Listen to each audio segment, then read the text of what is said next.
All right, hello. This video is for Libby and Erica and Jake Hodson. So first I'm going to start out with Jake Hodson. There was a few things that we wrote down in the 6th period class on your blue sheet that you have not written down, that we didn't write down 1st period. And it was, so this stuff in black, the third angle theorem, we wrote that down the other day, but you will need to write this chunk down and these 3 chunks down. Okay, these 3 chunks are all theorem 4.4, but it's the reflexive, symmetric, transitive property. I just wrote the reflexive and symmetric on the same line to save room. If you don't want to save room, you can write them on 3 separate ones, but they're all theorem 4.4, so you will have to write those things down on your blue sheet to make sure you have them. So you might need to pause this video so that you have them written down, and we're going to go on down to section 4.3. Okay, in section 4.3 we are doing proofs. But these proofs are like pretty easy. Like 1st period got the hang of it right away. It was not too bad. And we are proving that triangles are congruent. So what we are doing is, let me draw a picture here. We have a triangle here and we have a triangle here, and we are given some information. We're trying to prove that those 2 triangles are congruent. Don't look at them because they don't look the same shape, but I tried my best. Okay, so let's call this guy A, B, C, and let's call this guy D, E, F.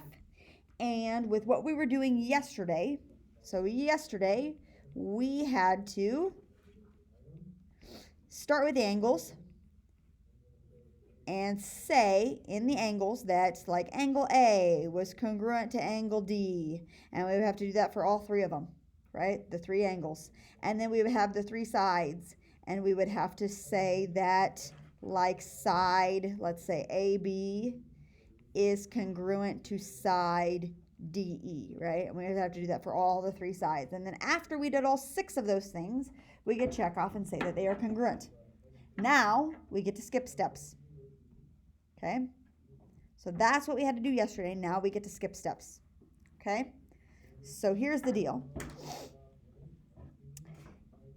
We can skip steps, and we're going to learn 2 of these shortcuts today. They are SSS and SAS, which you don't know what those are right now, but we'll learn them here in just a second. And what we're allowed to do is, if we have 2 triangles and we're trying to prove that they're congruent, okay, like A, B, C, and D, E, F, okay, if I'm trying to prove that those triangles are congruent, as long as I'm able to say that like this side matches this one, and this side matches this one, and this side matches this one, and those are the same length from one to the other one, right? Does this angle have to match that one? Does this angle have to match that one? And does this angle have to match that one? And it turns out that if all the sides match up, all the angles actually match up. So we get to skip doing the angles if we can just do all 3 sides matching, right? We can skip all the angles having to match if we just do all 3 sides matching, okay? Now, in the same way, let me get rid of all this stuff, okay? If I'm able to say that like, oh shoot, I'm getting messed up here. Here we go, hold on. Let me make it smaller.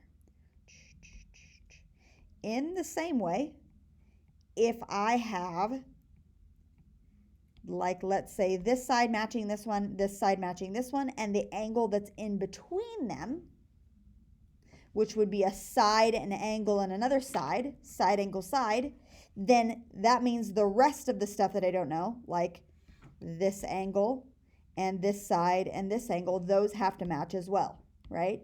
So if I'm able to prove all 3 sides match up, I don't have to do the other 3 things.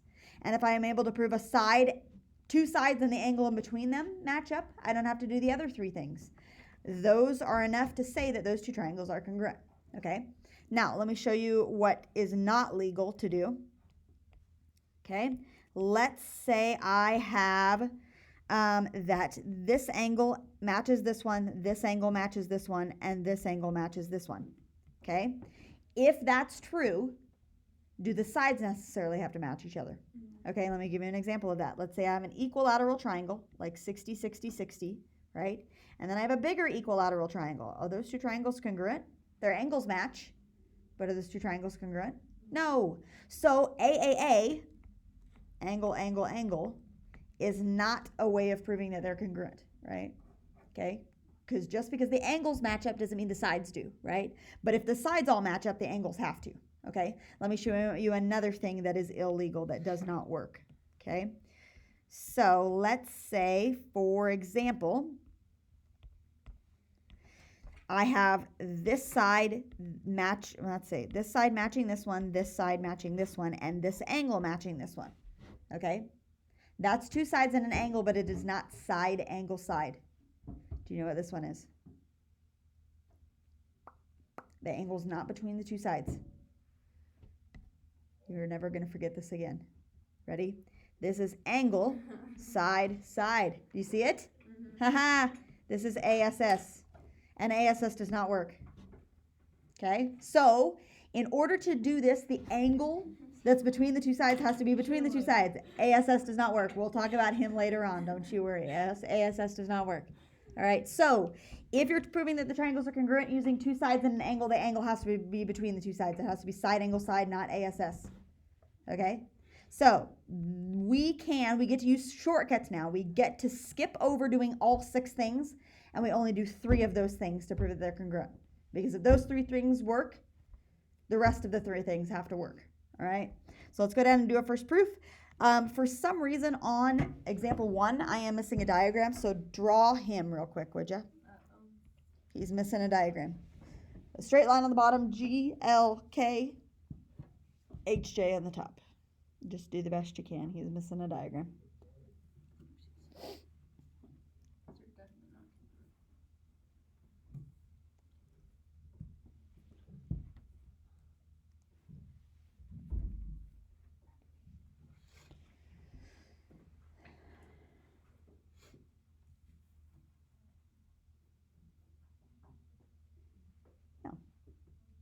Very nice, very nice.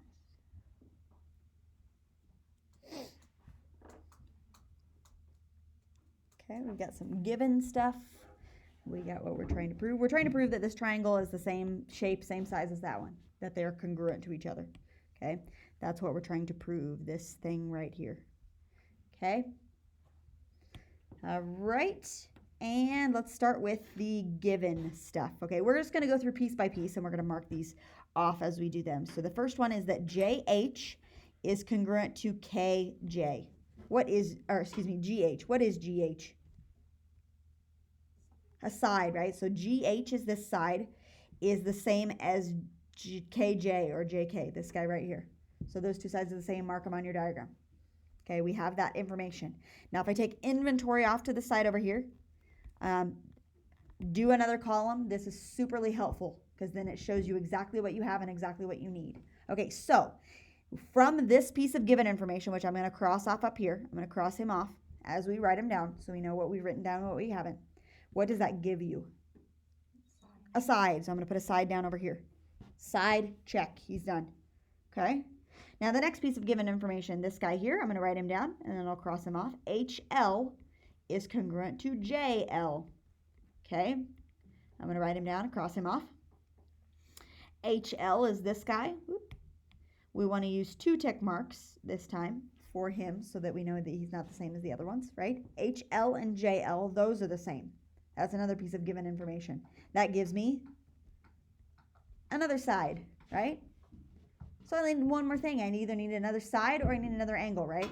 Because either I'm doing side, side, side or side, angle, side. So I either need the other side or the other angle. That's it, right? That's all I need. Okay, let's look at the one other piece of given information that we have. Okay, we have that L is the midpoint of GK. That's all of my given information. I'm going to write all of that down right there. It's all of my given information. So from that, we know that L is exactly in the middle. It's the midpoint. Okay. Now, if L is the middle, what else do I know?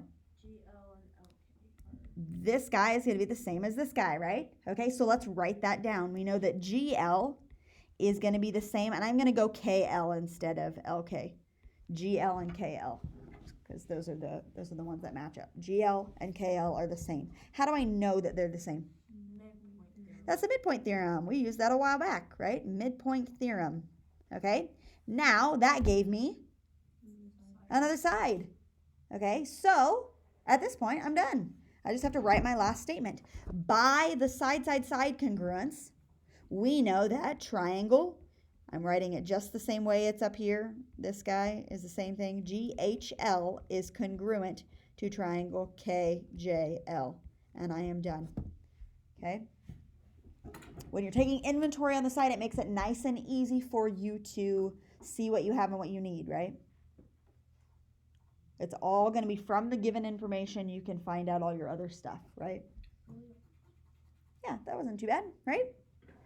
Okay, all right. Example 2 is not a proof, but we are using kind of that side, side, side thing to solve this, okay? So they want us to first graph triangle ABC. So let's do that quick. I'm going to do that in orange. So 1, 1 is A, B is 0, 3, and C is 2, 5. A, B, C. There he is. Okay? And then the other one, I'm going to graph in a different color. Let's go here. 1, negative 1 is E.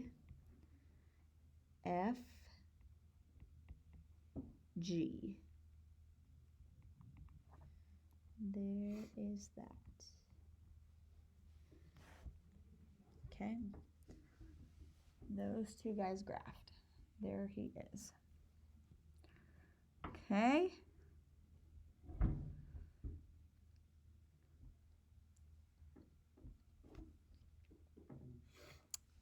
All right, graph both triangles on the same coordinate plane. Check. A is done. B says use your graph to make a conjecture. What's a conjecture again?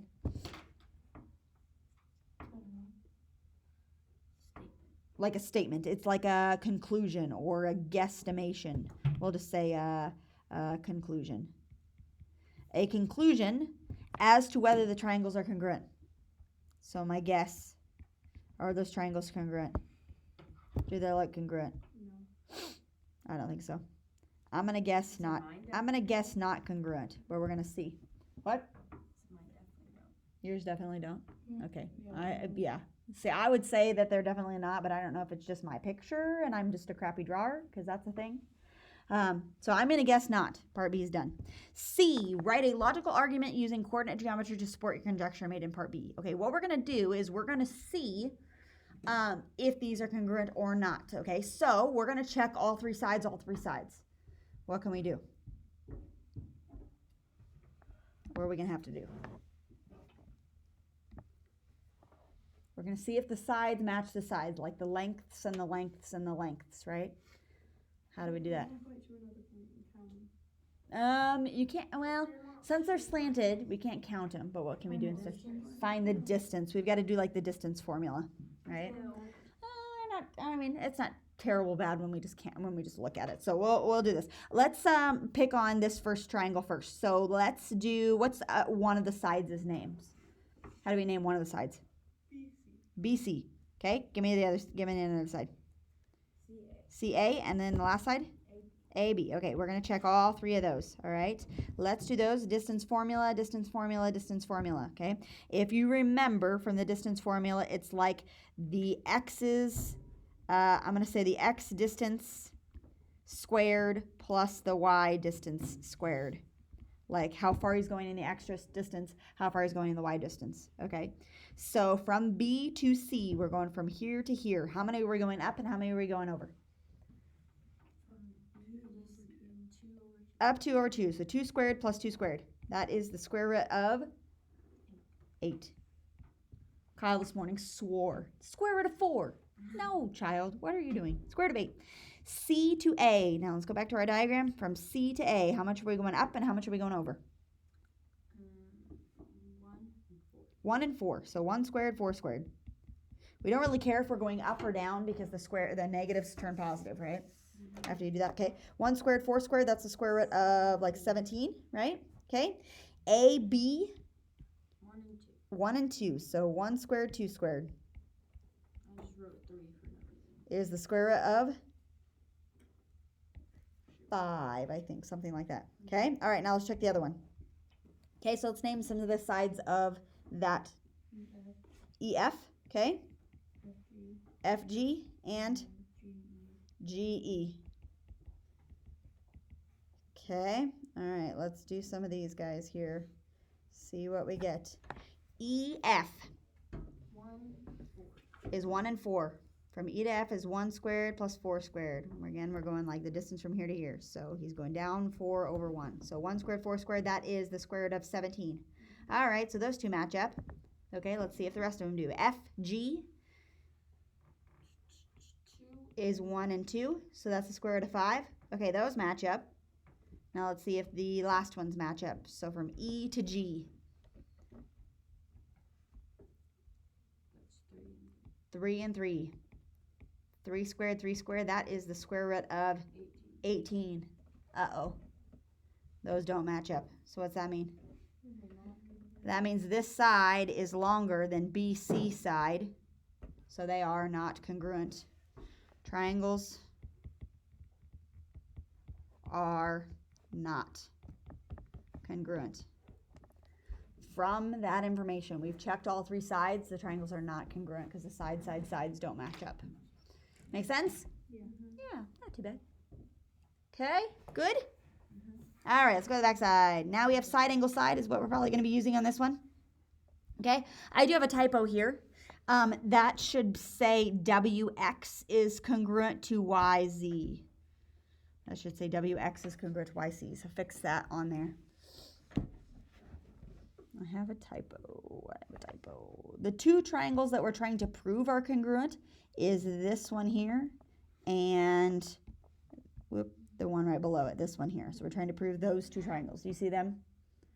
Those are the 2 that we're picking on. All right, so let's write down what we're given. And they don't have like a given and a prove thing right here, you know, listed out. It's in the paragraph.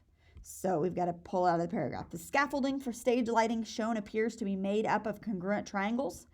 If this we know is true, let's write that down first. If WX is congruent to YZ, okay, WX is congruent to YZ, let's mark that. Where is WX located? The top line. And YZ is the bottom line. So it's like this length here and this length here, those 2 guys on our diagram. If those 2 things are congruent, that's a piece of given information. We know that. In our inventory, we can put that. We have a side. We have a side now. Okay. Then they say that WX is parallel to ZY. Okay. So not only is this line congruent to this line, they are parallel to each other. They're the same like slope, right? They're going straight across. They're the same slope. They are parallel. Does that give me something?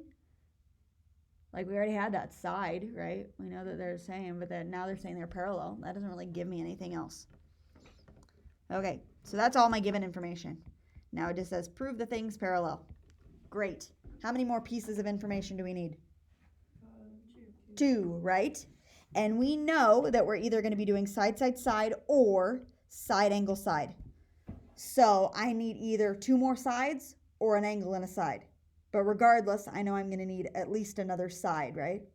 So let's try to see if we can figure out another side that goes along here. So if I'm doing this triangle and this triangle, I need to pick up another side that they have that we know are the same length.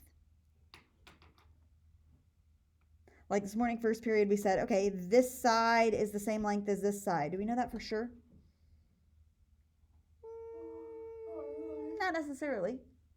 But what's the last and final side that we could pick on? The one that they share, right? Is this one the same? The one that they share, it's the same line. So we can just say that that is the same as itself, right? That one's the same as itself. So we could say ZX is congruent to ZX. Okay, how do we know ZX is the same as ZX as itself? Reflexive property. We will use him a lot. That's the reflexive property. Okay, so that gives us a second side, right? Okay, now we either need another side or another angle. Okay, so looking at the diagram, we can't necessarily say that this side is the same as this side, right? Okay, so let's try for an angle. If we're going to pick on an angle, which angle does it have to be in order to be side angle side? Like like this guy here and this guy here. Otherwise, it'll be ASS, and ASS does not work, right? So it's got to be that angle and that angle. Do we know that those two angles are the same? Yeah. If these two lines are parallel, which it says that they are, right? This is a transversal. Ooh, that's a transversal. Do we know that this angle right here and this angle right here are the same? Yeah. How do we know that? Alternate interior. They are alternate interior angles. So I'm going to put alternate interior angles down. They are alternate interior angles. And let's name them. So what's the top angle called? Can we just call it angle X? Yeah. No. It's not here. It's like WX. Yeah, we would have to name it through 3 letters because angle X has 2 angles here. So WXZ, should we call them? Angle WXZ is congruent to angle. What do you name the other one? What's this bottom angle right here called? This one. YZX. Yep. Yep. Let's go YZX. YZX. It's technically the same as XZY except the Y's and W's. Yeah, it's not the right order. So anyway, we'll do that. Okay. So that gave us an angle. Okay. So do I have all 3 parts? Now in our inventory, this looks like SSA or ASS, right? It looks like we have ASS, which doesn't work. We said, right? ASS is bad. It doesn't work. But just because it's listed in our inventory in the wrong order on the diagram, is it actually SAS instead of ASS? The angle is actually in between the 2 sides. So we do have side angle side, and we can say that the triangles are congruent. Triangle WXZ is congruent to triangle YZX. Just like that, side angle side. Happy with that? Okay, we're going to skip the last one. Good? Yeah, not too bad. You have 2 proofs, and they're going to be very, very similar to what we did on this here. 2 proofs for homework. I'll tell the people in the video watching this. On practice side for 4-3, you can skip number 2, so just so you don't have to do that much work. The only proof that you have is number 3. 3 is a proof. And when it says flow proof, don't write a flow proof. Write a 2-column proof. Okay? What's rigid motions? That's a good question. Which one are you on? Explain using rigid motions. I don't know. Don't worry about that. Explain it like using the side.